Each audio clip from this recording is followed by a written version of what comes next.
Oremos mais uma vez ao Senhor, irmãos.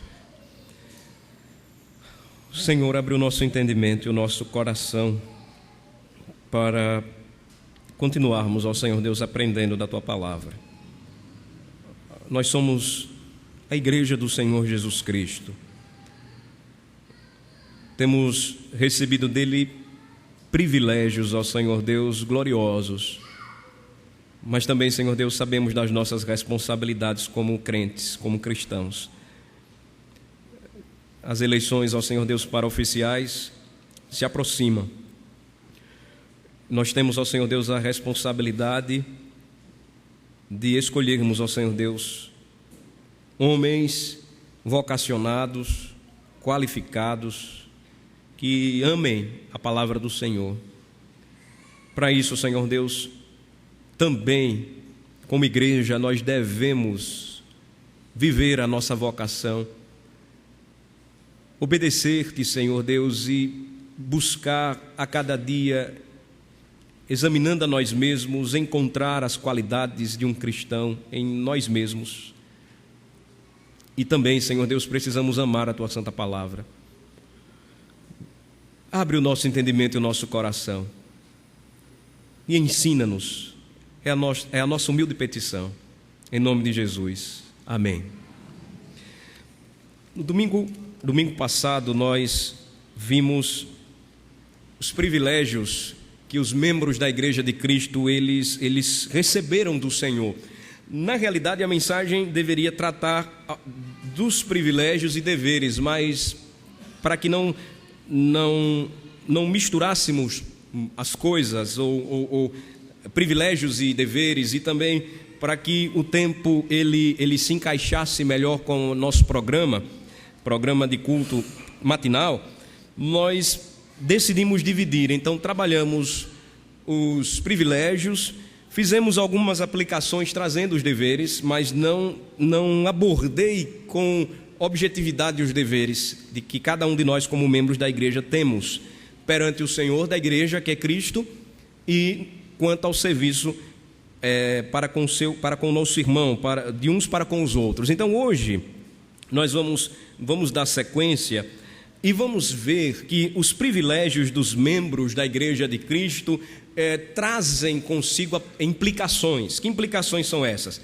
Implicações para com os demais membros, para com os outros irmãos, implicações também para com os oficiais da igreja, implicações para com o mundo em geral, uma vez que nós temos uma missão a cumprir. Então, o texto básico que nós vamos utilizar é de Efésios 4, que nós já lemos devocionalmente, e eu peço aos irmãos que novamente localizemos. Em Efésios 4, abram novamente comigo, eu peço aos irmãos a palavra de Deus na carta aos Efésios. Nós encontramos, logo em seu primeiro versículo do capítulo 4, o dever mais fundamental de todo crente. O dever primordial de todo crente em Cristo Jesus. Efésios 4, versículo 1. Vamos ler juntos mais uma vez. Apenas o versículo de número 1. Vamos lá.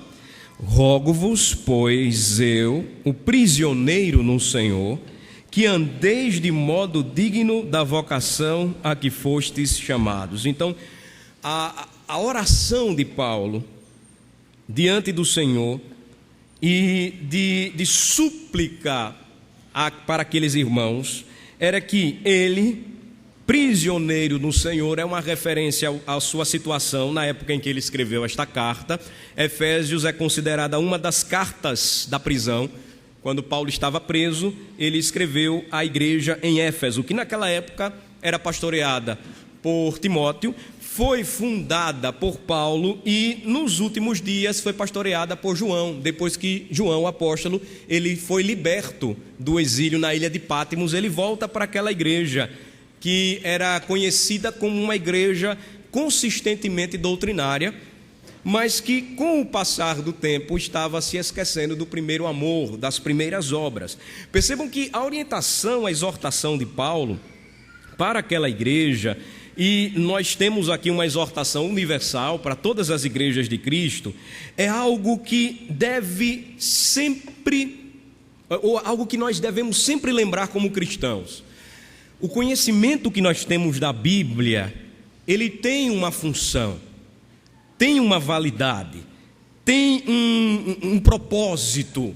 Se nós apenas nos reunirmos para estudar a Bíblia na escola dominical, nos reunirmos dominicalmente para ouvirmos sermões, estudarmos a Bíblia, cumprirmos um plano anual de leitura da Bíblia, nos mergulharmos no universo das maravilhosas doutrinas da Bíblia, conhecermos tudo aquilo que a Bíblia fala a respeito de Cristo, mas não colocarmos em prática tudo aquilo que aprendemos, então nós vamos, quanto ao amor ao Senhor e aos irmãos, esfriar, quanto à prática das primeiras obras, abandonar.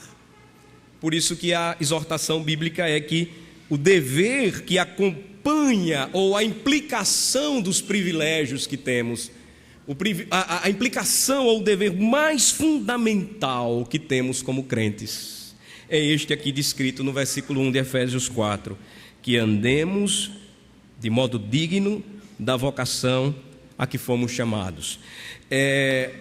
A nossa Constituição, e aqui falando especificamente da Igreja Presbiteriana do Brasil, ela traz esta doutrina bíblica e ela aplica quando fala a respeito dos membros da igreja local. Veja o que é que a Constituição diz. Ela, na realidade, ela utiliza a Escritura, a Constituição da nossa denominação.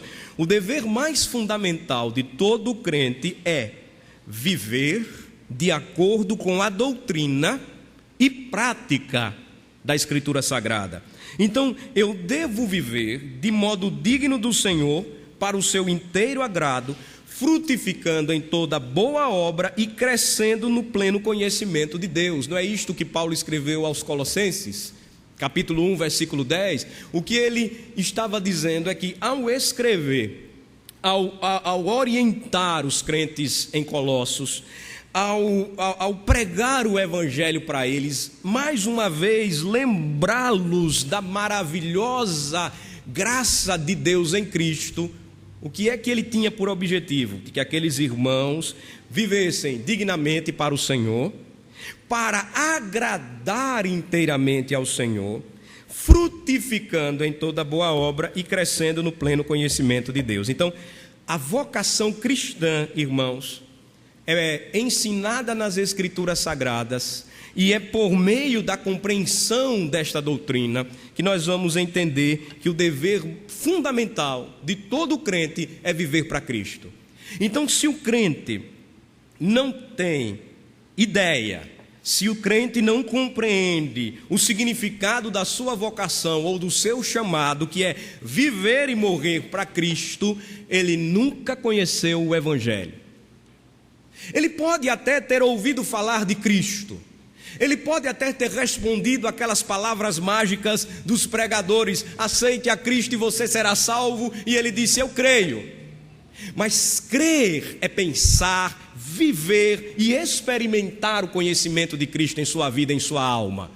Logo, ser cristão é seguir, cumprir Efésios 4, versículo 1. Eu devo viver de modo digno, de acordo com o que ensina o meu Senhor para mim nas Escrituras, e logo devo praticar tudo isso. Segundo lugar, como membro de uma igreja local, ou seja, como membro da Igreja de Cristo, também é dever fundamental que eu me congregue, que eu me reúna para cultuar ao Senhor em todas as reuniões da igreja. Aqui estou lembrando que apliquei no domingo passado, porque é um dever.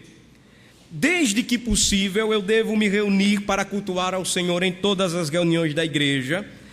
É dever meu, como membro da igreja, procurar, ordenar, organizar todas as minhas obrigações, para que o meu compromisso maior não venha a ser negligenciado. Então, irmãos, a grande pergunta aqui, ou a pergunta mais importante que nós devemos fazer é: primeiramente, você como membro de igreja conhece a Jesus Cristo? Você sente que o seu chamado é para servir a Cristo, e servindo a Cristo você deve servir aos irmãos da igreja? Como membro da igreja, você tem clara compreensão de que é dever fundamental de cada um de nós congregar, reunir com os irmãos para adorar ao Senhor, organizar a nossa agenda de maneira que a nossa prioridade seja Cristo. Se a nossa agenda está invertida, então alguma coisa está errada. Percebam que são questões simples, mas que nós não podemos esquecer. Eu vou lembrar mais uma vez aquilo que disse para que possa passar para a terceira consideração. Vou lembrar mais uma vez aquilo que disse no domingo passado. Todo membro da igreja é livre, no sentido em que nenhum crente é obrigado a frequentar esta ou aquela congregação. Agora, uma vez decidido por congregar naquela parte do corpo, você deve cumprir a sua obrigação e o seu dever como membro da igreja de Cristo, um crente vocacionado, chamado por Ele, que foi salvo por Ele, e então congregar, reunir, contribuir, participar, servir.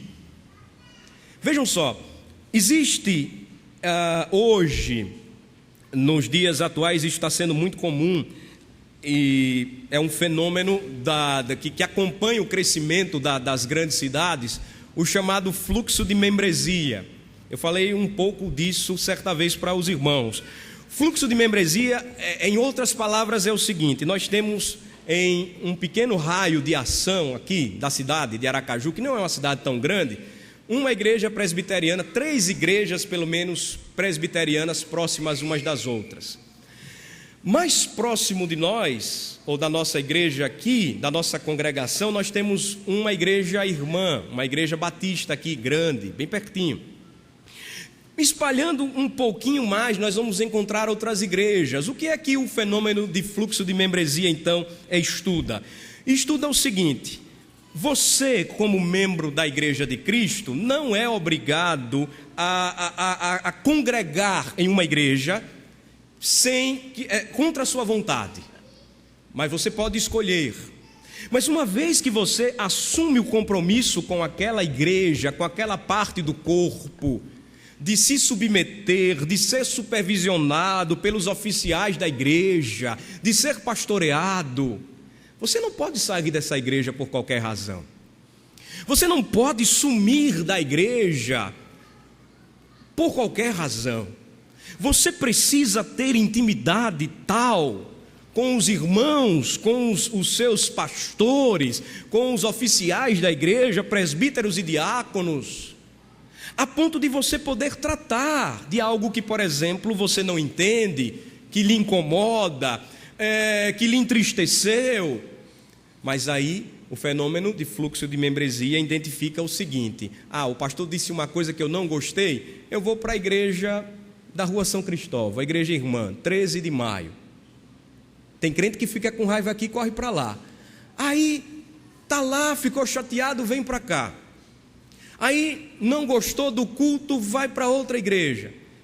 O irmão não falou com ele, mas ele também não fala com ninguém. Aí ele vai para a igreja batista. E assim vai. E assim vira o chamado crente macaco. Porque ele nunca está satisfeito com um galho, ele quer outro. Você não é obrigado a ficar em uma igreja, mas se você decidiu ficar nesta igreja, assuma um sincero compromisso, crie os seus filhos na doutrina, não seja insubmisso, porém se submeta, tanto que os votos que nós fazemos é de obediência, de submissão, de deixar-se pastorear, segundo o modelo de Cristo, que Ele entregou ao seu povo. Então, irmãos, percebam que quando nós falhamos neste dever básico, nós estamos fazendo aquilo que está virando moda hoje. E a questão está ficando tão séria, porque se isso está acontecendo nas igrejas históricas, que são igrejas ainda que possuem uma certa consistência doutrinária, imagine o que está acontecendo no Brasil. Reportagens recentes identificaram em uma revista conhecida, de grande circulação em nosso país, que hoje já existe o evangélico, dito evangélico, e que frequenta terreiro de macumba. E aí ele volta para a igreja evangélica, mas ele não gostou daquela, ele vai para outra, mas ele frequenta o centro espírita. Mas ele é evangélico, ele congrega naquela igreja, mas ele vai para a igreja católica romana. Você precisa de uma definição.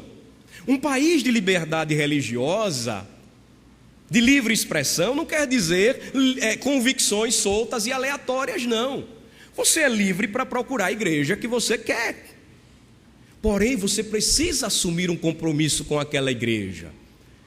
É a questão da fidelidade, é a questão do comprometimento, é a questão da integridade. Então, notem que quando nós falhamos neste dever básico, e aqui, antes de passar para a terceira consideração, quero reforçar isto novamente. Quando eu deixo de congregar, quando eu desapareço e ninguém sabe onde eu estou, aí vai dizer assim: eu quero ver agora se o pastor tem bola de cristal, para saber onde eu estou. Quando ele some, desaparece, vai para qualquer outro lugar, ou então não se achega, o que é que ele está fazendo como crente? Ele priva o seu irmão, ele priva os seus oficiais de beneficiá-los com a sua comunhão. E isso acontece de maneira recíproca. Então, irmãos, algo que eu já estou identificando aqui há um bom tempo. Nós estamos percebendo que alguns irmãos não estão mais se conhecendo. Se conhecendo em que sentido? Está chegando irmãos novos, pessoas novas que estão frequentando a igreja. Alguns irmãos se aproximam, outros ficam distantes.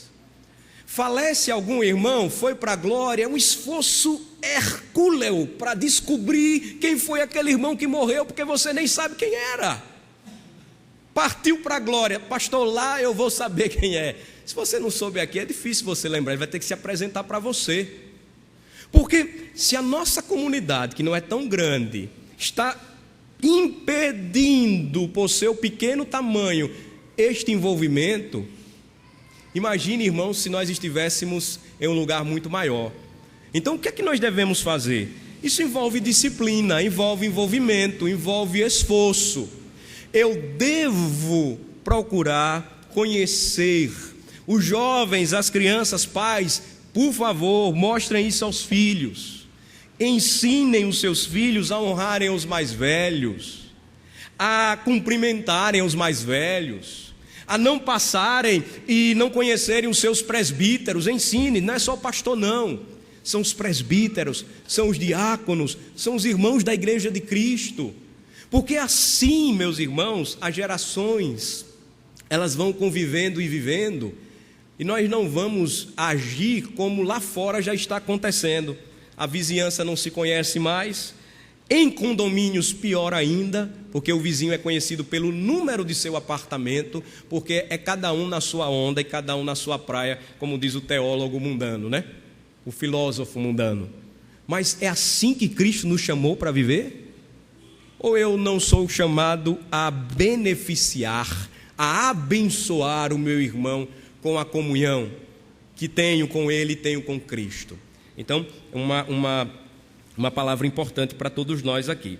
Terceira consideração, de uma maneira mais geral, é dever de todo crente lançar mão, ou seja, tomar de maneira diligente todos os meios de graça que Deus lhe conferir. Então, são presentes de Cristo. Cristo nos deu os meios de graça. O que é que eu devo fazer com eles? Para a minha edificação pessoal, para a edificação daqueles que estão sob a minha responsabilidade, família, irmãos da igreja, eu devo então utilizar os meios de graça para me beneficiar e beneficiar o meu próximo. Que meios de graça são esses? Resumindo, participação dos cultos ou comunhão da igreja nos cultos públicos, leitura da palavra, oração, ler bons livros, meditar neles, etc. São benefícios que nós temos. E indispensável para nós, juntamente com todos eles, é lermos ou nos alimentarmos diariamente com a palavra de Deus, buscarmos ao Senhor em oração, pensarmos ou ocuparmos a nossa mente com as coisas lá do alto, porque isso agrada a Deus. Então, privilégios acompanham deveres, e esses deveres todos nós temos. Quarto e penúltimo lugar, é dever também de todo crente servir a igreja com os dons que Deus conferiu a cada um. Você deve servir ao corpo com humildade, na diversidade, mantendo a unidade para a edificação da igreja. Vejam aí em Efésios 4 novamente, a partir do versículo 1 diz assim, vejam só: rogo-vos, pois, eu, o prisioneiro no Senhor, que andeis de modo digno da vocação a que fostes chamados, com toda a humildade e mansidão, com longanimidade, suportando-vos uns aos outros em amor. É a vida do crente, esforçando-vos diligentemente por preservar a unidade do Espírito no vínculo da paz. Por quê? Porque há somente um corpo e um Espírito, como também fostes chamados numa só esperança da vossa vocação, há um só Senhor, uma só fé, um só batismo, um só Deus e Pai de todos, o qual é sobre todos, age por meio de todos e está em todos. E aí, a continuação da passagem bíblica diz que a graça, versículo 7, de Deus foi concedida a cada um de nós segundo a proporção do dom de Cristo. A Escritura nos ensina que a obra redentora de Cristo Jesus em favor de seu povo não foi somente para salvar o seu povo de seus próprios pecados, mas cumprida esta etapa importantíssima e crucial, a vida cristã, ela não para por aí. Eu sou salvo. E salvo para quê? Efésios, capítulo 2, versículo 10. Vocês estão aí com a carta aberta. Diz que eu fui salvo pela graça mediante a fé. Versículo 8. No versículo 9 diz que eu não fui salvo por obras para que não me gloriasse com a minha salvação, porque a fé é um dom de Deus. E aí o versículo 10 completa: pois somos feitura dele, criados em Cristo Jesus para boas obras, as quais Deus de antemão preparou para que andássemos nelas. Então, cumprida a primeira etapa, o crente ele não é mandado para casa, não. Creu em Cristo, foi salvo, é chamado, vocacionado, ele agora tem privilégios e deveres. E quanto aos seus deveres, o que ele deve fazer? Servir com seus dons. Os dons fundamentais são apresentados em Efésios 4, quando diz que Cristo concedeu, no versículo 11, uns para apóstolos, outros para profetas, outros para evangelistas e outros para pastores e mestres. Todos estes dons aqui relacionados ao ensino. Alguns destes dons cessaram. Não existem mais apóstolos como aqueles homens que foram levantados por Deus e que operaram sinais extraordinários, que fundaram juntamente com os apóstolos e a pedra principal que é Cristo, o que hoje nós somos, igreja. Contudo, o fundamento ainda permanece e sobre este fundamento a igreja está sendo construída, e ela é construída pela instrução no Evangelho. Instruída pelo Evangelho, nós temos hoje mestres ou pastores, ou o ofício que envolve o ensino, que de maneira mais própria está ligada aos presbíteros, mas toda a igreja tem um dever de falar ou testemunhar do Evangelho. E a partir do ensino, os outros dons então são biblicamente orientados. Veja só a finalidade aí no versículo 12 dos dons. Dos dons aqui principalmente focados no ensino, com vistas ao aperfeiçoamento dos santos, para o desempenho do seu serviço, prática de boas obras, para a edificação do corpo de Cristo. Então a igreja é edificada pela palavra e pelo Espírito. O Espírito Santo, pela palavra, continua a conduzir o crente para quem? Para Cristo. Cristo é o seu Salvador, mas também é o seu Senhor. Ele nos entregou a sua palavra, os seus mandamentos, as suas leis, por elas devemos viver. E então, a igreja, ela é edificada, ela é construída. É uma ilustração bonita que nos dá uma ideia de como é que esta edificação acontece. Eu não sei se os irmãos lembram que quando o templo de Jerusalém foi construído, o templo de Salomão, as pedras lavradas, elas não eram lavradas ou lapidadas no lugar onde o templo foi erigido, edificado, no Monte Sião. Se vocês lembrarem comigo, essas pedras, elas deveriam ser lavradas, lapidadas em um lugar específico, uma pedreira. E elas eram conduzidas até Sião. E como é que elas deveriam ser colocadas? Elas eram encaixadas perfeitamente. Elas não deveriam fazer nenhum barulho quando colocadas umas sobre as outras. E que ilustração bonita nós temos aí. A ilustração é que enquanto estivermos aqui, Igreja de Cristo visível, militando, o barulho é grande. Mas o barulho não é da gritaria, da loucura que a gente está vendo nos templos evangélicos hoje, não. É da luta do crente por viver o evangelho, por agradar ao Senhor, por servir ao irmão, por se reconhecer pecador e clamar por graça. Agora, quando o templo todo estiver edificado no céu, não precisaremos mais disso. Todas as pedrinhas já estarão lapidadas. Neste lugar de militância, nós estamos sendo tratados pelo Senhor, moldados por nosso irmão, quando nos edifica. Perceberam a associação? É uma associação de construção civil. O que é que um pedreiro faz quando edifica? Ele raspa, ele põe a massa, ele encaixa, ele quebra. É assim conosco. Por isso eu não posso privar o meu irmão da minha comunhão e vocês também não podem me privar disso. Como igreja somos edificados para um dia no céu, já todos prontinhos, preparados, lapidados. A edificação do Senhor, que a igreja de Deus estará pronta e não haverá mais necessidade de toda essa luta, de toda essa militância. Então, o aperfeiçoamento é para esta edificação. E a igreja, lembro novamente, terminando este ponto aqui, penúltimo, o quarto ponto, ela não é, por isso, uma mera instituição, irmãos.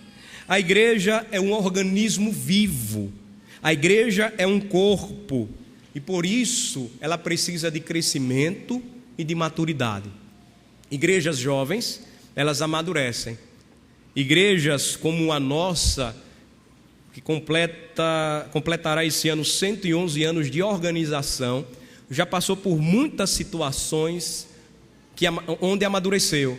Outras ainda nós estamos crescendo. Por quê? Porque nesta vida nenhum crente pode dizer ou afirmar: eu estou completo. Ele pode dizer só no fim da sua vida que combateu o bom combate, assim como o apóstolo Paulo, porque ele sabe que quando terminar a sua vida, aí sim esta pedra estará pronta. Mas enquanto estivermos aqui, irmãos, o que é primordial para nós, o esboço de toda a nossa vida cristã, do serviço do crente, envolve este crescimento, esta edificação mútua. E toda ela é possível apenas pela palavra e pelo Espírito. Então, a exortação final que nós encontramos nas Escrituras nos diz que cada membro de uma igreja local, finalmente, deve se submeter, respeitar e apoiar os oficiais, desde que estes permaneçam fiéis às Escrituras Sagradas. Então, o membro de uma igreja local, quando se compromete em congregar naquela igreja, ele faz votos de submissão, de respeito, de apoio, de encorajamento aos seus presbíteros e diáconos. Agora, o seu voto de fidelidade é até onde eles forem fiéis às Escrituras. Isso não quer dizer que você então vai virar as costas para ele, mas quando houver necessidade e não houver fidelidade às Escrituras, então você deve cumprir os passos bíblicos e tentar ganhar este irmão, este oficial, para que ele volte novamente ao juízo e ao bom siso. Mas vejam só as prescrições bíblicas finais que nós temos a respeito deste assunto. Primeiro, vamos para Tessalonicenses, a primeira carta de Paulo aos Tessalonicenses. Vamos para lá. Na primeira carta de Paulo aos Tessalonicenses, nós temos os versículos 12 e 13. Lembram quando nós lemos 1 aos Tessalonicenses inicialmente, nós lemos os versículos 11 e 14, né, que envolve a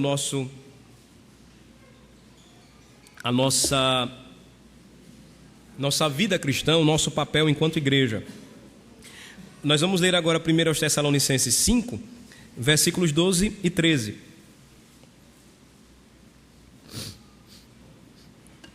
No versículo 11, que nós já lemos, diz assim: consolai-vos, pois, uns aos outros, e edificai-vos reciprocamente, como também estáis fazendo. E o versículo 14 diz: exortamo-vos também, irmãos, a que admoesteis os insubmissos, consoleis os desanimados, ampareis os fracos e sejais longânimos para com todos. Aí os versículos 12 e 13 falam sobre os deveres de cada membro da igreja de Cristo no que diz respeito aos seus oficiais. O que é que nós vamos ler aí? Vamos lá.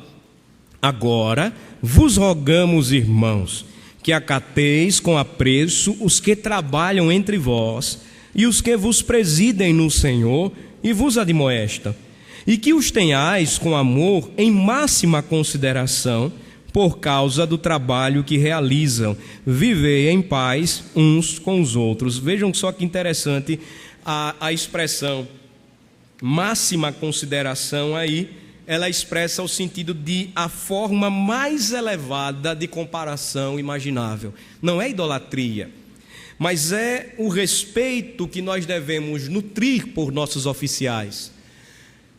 Mais uma vez eu quero lembrar, não existe, segundo o modelo dos homens, hierarquia na igreja de Cristo. Só existe um cabeça, e abaixo da cabeça todos os órgãos do corpo são importantes e têm funções. O menor órgão, ou menor parte do nosso corpo tem função primordial, às vezes até de vida. Então, notem que os oficiais da igreja são membros da igreja também, mas receberam uma responsabilidade de, neste trabalho de edificação, liderar, conduzir, supervisionar o povo de Deus, o rebanho de Deus. E o que é que eles precisam, então, receber da igreja do Senhor? É o que diz aí, versículos 12 e 13. Esses irmãos devem ser acatados com apreço, porque eles trabalham entre vocês, eles vos presidem, ou seja, eles estão liderando vocês no Senhor, sempre segundo a palavra de Deus, e vos admoestam também no Senhor. Que sejam, versículo 13, tidos com amor em máxima consideração, ou seja, esta forma mais elevada de comparação imaginável, por causa do trabalho que realizam. E aí, se isto acontecer segundo a orientação do nosso Senhor Jesus Cristo, o que é que vai ocorrer no meio da igreja, no seio da igreja? Paz. A igreja viverá em paz. Os irmãos viverão em paz uns com os outros. O mandamento final, viver em paz uns com os outros, é uma admoestação do apóstolo para que, se tudo isso for feito, então haverá paz na igreja. Se os membros não se submetem aos oficiais da igreja, e os oficiais da igreja, por um lado, também não cumprem os seus deveres, não haverá paz. Se os oficiais da igreja não presidirem no Senhor, ou seja, se a palavra não for a orientação bíblica e divina para cuidar do rebanho de Cristo, não haverá paz. Mas se tudo isso for obedecido, o que é que vai ocorrer? A igreja vai crescer, continuará a ser edificada, tendo como fundamento e a cabeça Cristo Jesus. A outra passagem é Hebreus 13, 17. Vamos para ela também? Hebreus 13, 17.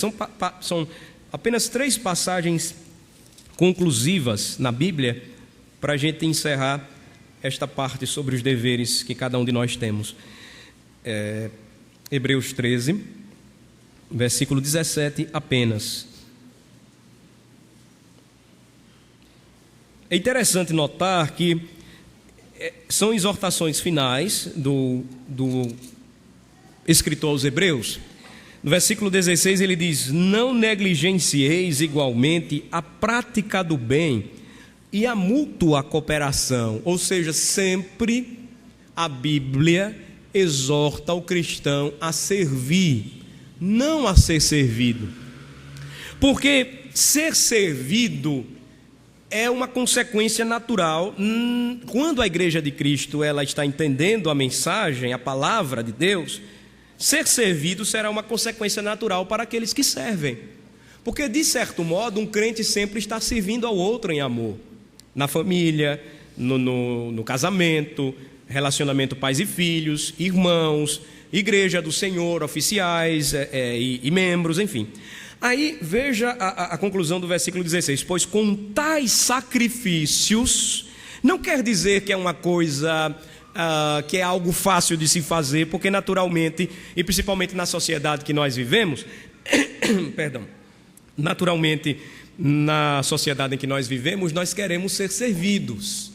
Nós sempre estamos prontos a reclamar da mosca que caiu no nosso prato quando nós pagamos um almoço ou um jantar. Nós não queremos tirar a mosquinha, né? Tão pequenininha, né? Jogar ela fora e continuar comendo, porque eu paguei, eu exijo meus direitos.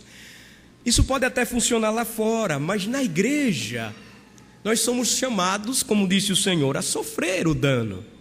Somos chamados a nos sacrificar quando servimos, não esperando nada em troca.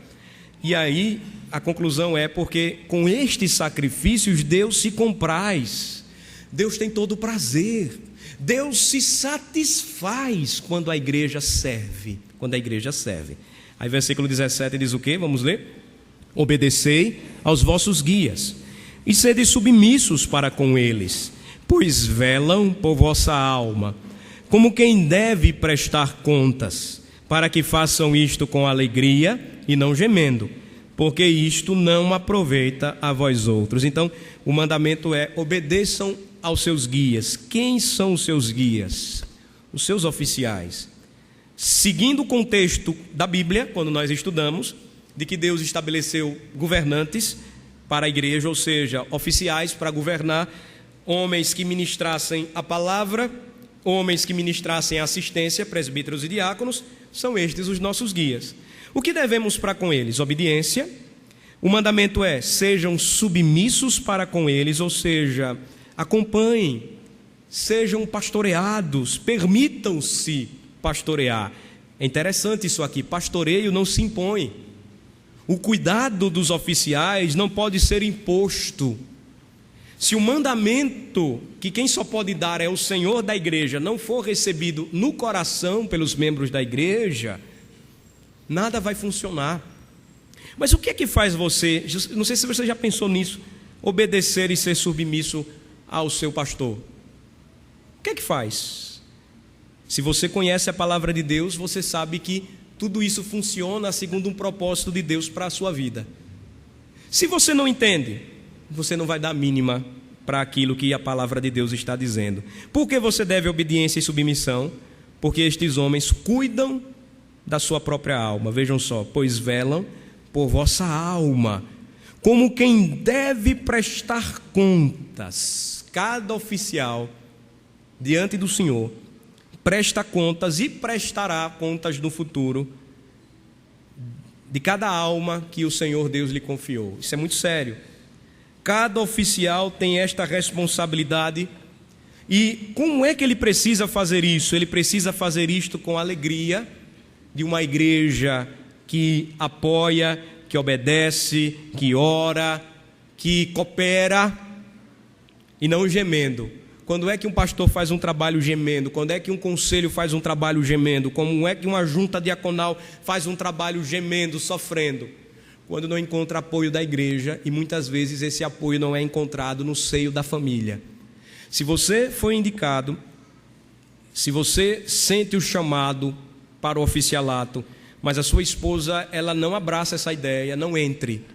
porque se você não conseguir convencê-la e governá-la nesse sentido, o seu ofício, o seu ministério será um fracasso.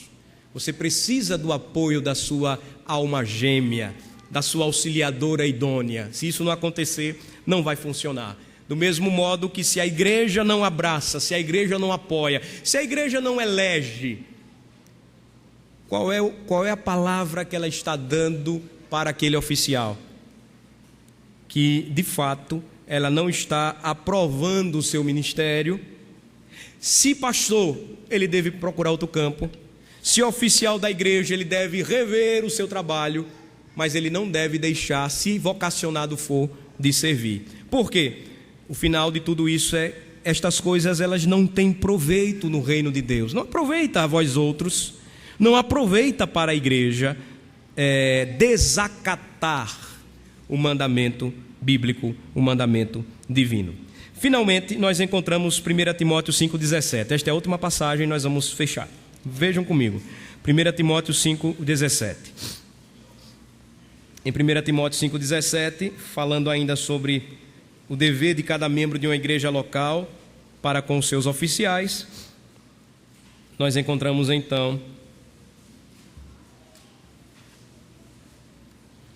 os versículos de 17 a 19 o seguinte. Eu peço atenção dos irmãos para a leitura. Diz assim: devem ser considerados merecedores de dobrados honorários os presbíteros que presidem bem, com especialidade os que se afadigam na palavra e no ensino. Então, pastor, existem 3 ofícios na igreja? Pastor, presbítero e diácono? Não, existem apenas 2. Mas e o pastor, ele é o quê? Ele é um presbítero também. Mas ele é um presbítero que se encaixa em 1 Timóteo 5,17. É aquele que, com especialidade, se afadiga na palavra e no ensino. Este presbítero, em nossa denominação, é conhecido como presbítero docente, aquele que ensina e prega. Os demais presbíteros são conhecidos como presbíteros regentes, aqueles que regem, que governam, que supervisionam.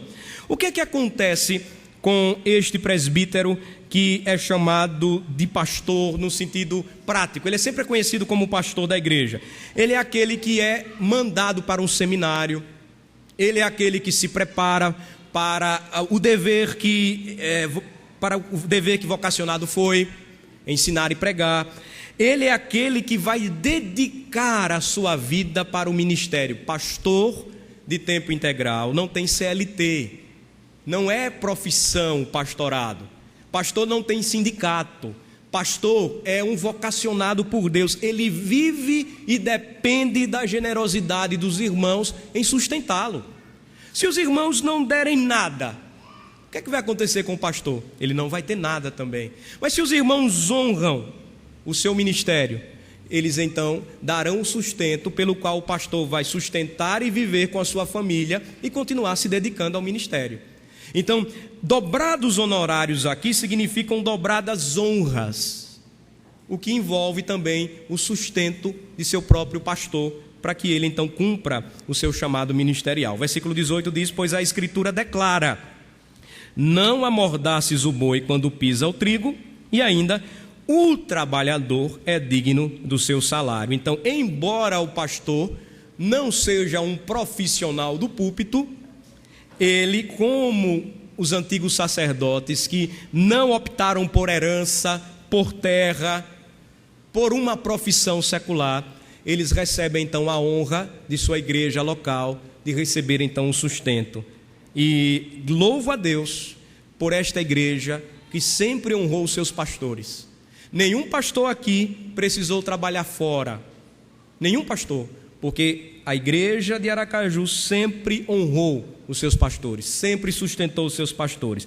Finalmente o versículo 19 diz, envolvendo ainda este cuidado, que nenhum membro deve aceitar denúncia contra presbítero, senão exclusivamente sob o depoimento de 2 ou 3 testemunhas. Por que Paulo deu esta orientação a Timóteo? Porque, como oficial de igreja, um presbítero ou um diácono sempre estará exposto e pode sofrer ataques ou acusações. Como é que você deve fazer? Como é que você deve lidar? Nunca aceitar uma denúncia, senão acompanhada de testemunhas, para que a imagem, a figura e o ofício sejam preservados. Então, irmãos, são deveres que nós temos, são privilégios que nós possuímos, e como membros de igreja, a palavra-chave aí para não esquecermos sejamos servos. Servindo ao Senhor e à igreja, nós vamos entender como tudo isso funciona, e uma eleição não será apenas mais uma eleição, será algo que envolve muita responsabilidade e trabalho. Vamos orar. Senhor, nós agradecemos pelo momento, o privilégio que como membros da igreja temos de recebermos a instrução da palavra do Senhor. É um caminho, Senhor Deus, difícil, mas que necessitamos, porque sem o preparo, sem o cuidado, sem a instrução, não podemos ser edificados, ficaremos soltos, levados seremos por qualquer vento de doutrina que surja, que apareça. Mas quando recebemos do Senhor a palavra, nós entendemos então quantas bênçãos Cristo nos tem conferido, a partir da salvação, como Ele nos tem abençoado e santificado, mas também nos tem dado responsabilidades e deveres sublimes.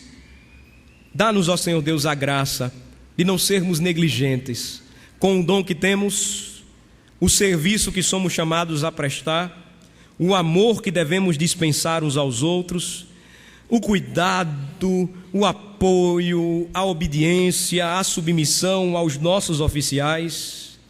E assim, Senhor, fazendo tudo isso, certamente, porque não somos nós que dizemos, mas a palavra do Senhor quem diz, viveremos em paz. Abençoa-nos, ó Senhor, e muito obrigado, porque temos do Senhor recebido a palavra da salvação, a palavra da edificação, a palavra da cruz, o evangelho do nosso Senhor Jesus Cristo. É no nome dele que oramos. Amém. Amém.